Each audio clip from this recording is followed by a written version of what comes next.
One, I agree Eli did the right thing. The streak would have been tarnished. It would have been a joke. It would have been ridiculed. So he did the right thing. Streak doesn't continue anyway unless he's playing the games. I'm sure this is a very bittersweet moment. Eli, behind that awful offensive line, is not going to be able to perform well with no wide receivers. We know that. So a quarterback with more mobility would be helpful because the offensive line is so terrible. But this is a very hard way for a very proud and a player who has been a tremendous performer for this franchise and who will be part of this franchise history forever, having engineered two of the great wins and maybe as big an upset as almost we've ever had in the NFL, in the history of the NFL. And winning 2 Super Bowl MVPs will be part of this franchise forever. This is a very tough way for him to go out. If this is him going out, and anyway, you're going to look at this logically, this is the end of his career. I mean, whether McAdoo's there or not, this is the end of his career. Wherever this is the end of his career. What I'd like to know is, was this a McAdoo-fostered decision? Was this an organization decision? Was that whose decision was this?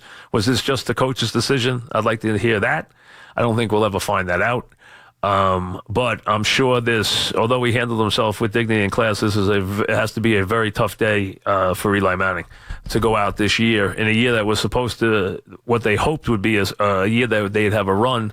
This year that has turned into a disaster has now turned into a bitter, bitter, disappointing year for Eli Manning to go to the bench at this point of his career. All right, let's see what the callers want to say. Justin and Dobbs Ferry starts us off. What's up, Justin? Hey, Mike. I just want to thank Eli Manning for the 2 Super Bowl wins and being the only team to beat the Patriots. But if we're going to go to backups, why don't we just go to a backup coach too? If McAdoo is making this decision, it's like Eli has no blame on this whatsoever. He goes in and out every day for the last 14 years. He's not the problem. McAdoo's the problem. The offense is the problem. Let's go to backup coaches if we're going to go to I happen to agree with you on that. Again, listen, the Giants want to look at where they are because they're probably ready next year. They want to look at these quarterbacks because they're ready to draft one. They're going to pick high enough. That's fine. You know what? If they've explained that to Eli that way and said, Eli, listen, we want to look at these guys in games because we want to know if we need to draft a quarterback at the top of the draft.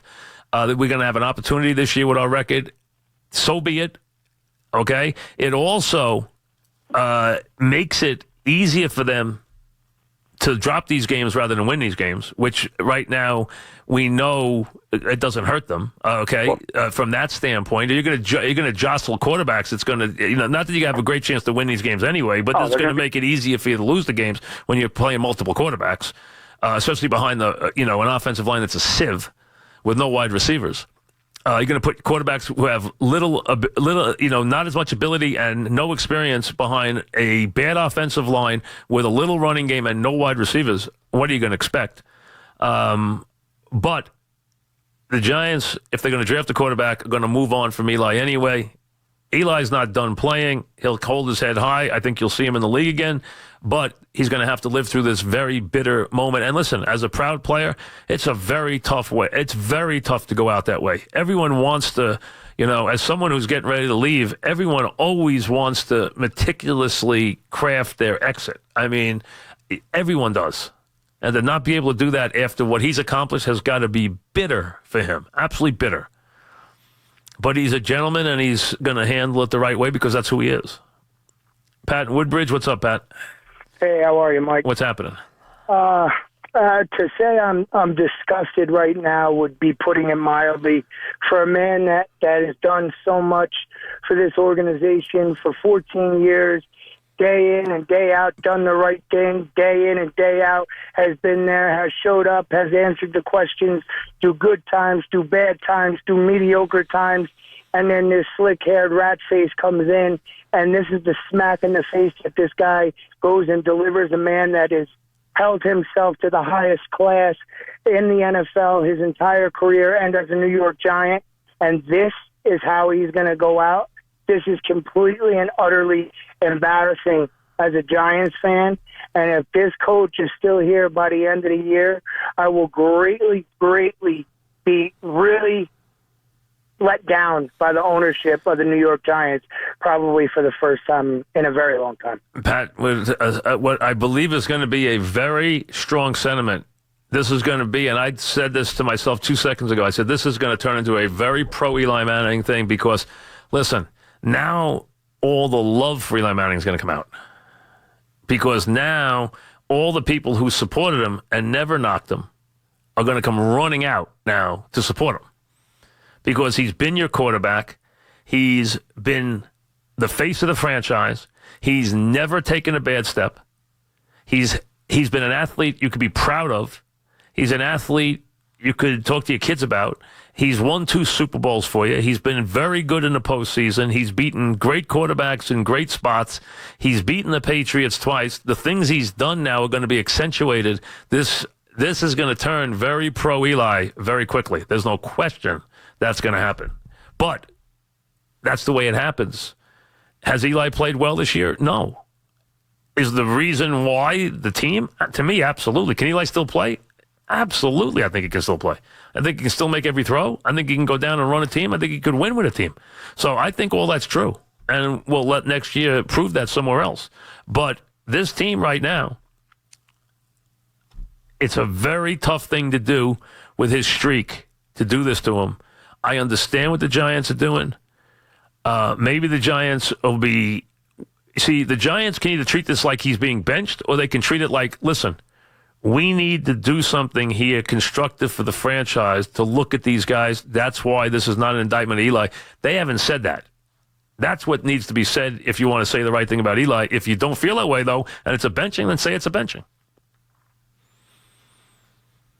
Greg in East Northport. What's up, Greg?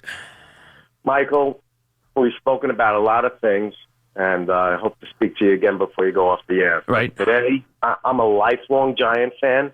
My first, within your wheelhouse as far as age, my first signed autograph was Tucker Fredrickson. Right. The Giants today have proven that they are no longer a organization that could be held up in high regard for doing things right. Over the last couple of years, what they did to Coughlin, what they did with Eli now, I mean, this guy is the total opposite of what we're seeing as far as end zone celebrations and things of that nature. Here's a guy that's never gotten himself dirty on or off the field as far as, bringing a bad name. Been the epitome of class, yes. Yeah, and today what he did, he showed class, and the closest that the Giant ownership came to today and the brain trust that's there, the closest they came to class is the last 3 letters. Got it. Dave in Wappinger Falls. What's up, Dave?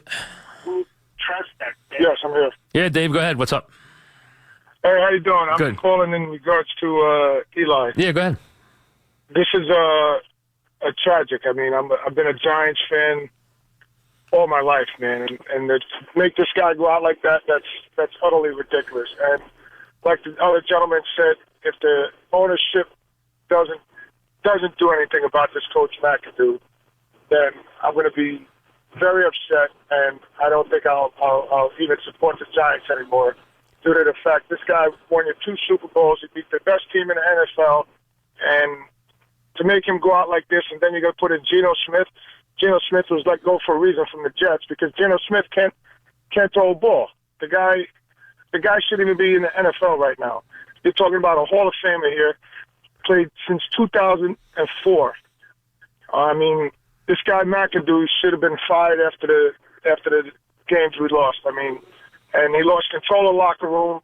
He lost total control of the locker room after the second game. I mean, to make Eli go out like this is utterly, utterly ridiculous. And thank you, Dave, for the call.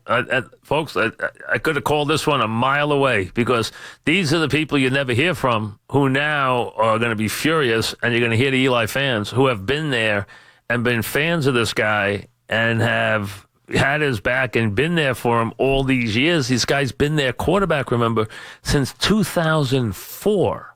He's been their quarterback for 210 straight games and gave them 2 Super Bowl championships. There are a lot of people that love Eli Manning. Those are the people you're going to finally hear from. You've heard from the Eli critics. Now you're going to hear from the other side now that he has been booted to the bench. And you could say he took himself there. No, he didn't. If he had made a decision to start those games, that streak would have been ridiculed everywhere. That would have come off. Eli's too smart to make that decision. He understands the game too well. The fact that the coach even offered him that shows you how clueless he is. That would never work. Would never work. And he wanted Eli to bench himself. Eli didn't bench himself. The coach gave him no choice but to go to the bench, because when you have a record like that, you can't treat it like it doesn't matter. That record means a lot to Eli Manning. A record of consistency and durability at a position where it's impossible to be consistent and durable. So that record means a lot to him. He wasn't going to tarnish it by going in and doing cameos. That's all he was offered. So he was benched. And the fans aren't going to take McAdoo off the hook, nor should they. I think the Giants should clarify exactly what they're doing here and state what their plan is and why they're doing it. Jack in Smithtown. What's up, Jack? Hey, Mike. What's going on? What's happening? We listened to Eli talk to you yesterday saying, I want to be out there. I want to be out there. There's no way him and the coach are on the same page. Oh, they're not. No, he wanted to play. Listen, Eli's not hiding the fact. Eli said yesterday, I want to play every game the rest of the season. We were all listening. It's crazy to think that they're going to use him as a scapegoat and run him out of town now, and he's going to end up on Jacksonville or wherever else he goes. But do you think that Webb's going to start dressing in these games too? No, yes. Webb's going to play this week. Oh, they said he's going to dress? He's going to play. He's just not starting. Webb is playing. They're both playing. Okay. All right. They're both playing. Gino is starting. Webb is playing also. They are both playing this Sunday. Eli was offered the chance to do a cameo. He turned it down, and rightly so, which was not an offer, which was a dumb offer to begin with, because it's an offer he had to turn down if he has a brain in his head. Gail in West Milford. What's up, Gail? I am sick, Mike, absolutely sick. I have had it with the Giants organization. I have been a fan all my life. We've had season tickets since 76. I have seen the Giants go through terrible times. He's a great man. He's a good quarterback. He is surrounded by an offensive line that has been changed up, 7-8 times this season? And they're going to put Geno Smith in? When they traded for him, I couldn't believe it. This guy's going to stand behind that line and do what Eli does. This is a good man. He is dedicated. He's a great quarterback. I am sick of the Giants. This is the other side of the Giant fans, which you knew were going to be there. There's no question. Sonny in Malvern, what's up, Sonny? Mike, and all your fans know I've been calling for years, been the biggest Eli supporter, never criticized the guy, class of the organization, comes on your show every week, says the same thing, never criticizes his teammates. They kicked Tom out, who was a class act. They put up with all the nonsense from Beckham and now Ingram, and now they do this to Eli. Mike, I don't know what to say. I'm saddened. I feel something's been ripped from me. I'm speechless, Mike. I'm really surprised the Giants are handling this way. And it better not be McAdoo. I tell you that, because Eli's never been McAdoo's guy. He's disrespected Eli in the past. He's called him out in press conferences. This better be an I think this is a McAdoo. I think this is a McAdoo thing, but we got to find that out. But I think it's absolutely a McAdoo thing. Quick break. Be right back. We're getting the